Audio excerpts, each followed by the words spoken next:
నారాయణపేట జిల్లా మక్తల్ నియోజకవర్గం చిన్న గోప్లాపూర్ పంప్ హౌస్ నుండి బూత్పూర్ మరియు సంగంబండి రిజర్వాయర్లకు నీటిని పంపింగ్ కార్యక్రమాన్ని ప్రారంభించిన మక్తల్ శాసనసభ్యులు Vakiti Srihari.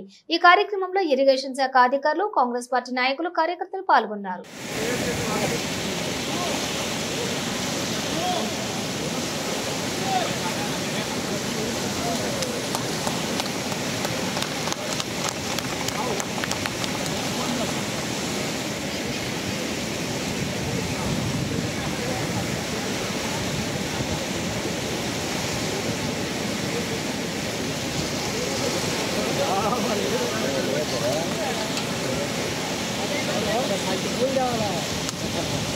Santi pula itu dia mau mungkin dia nak share lagi tu boleh.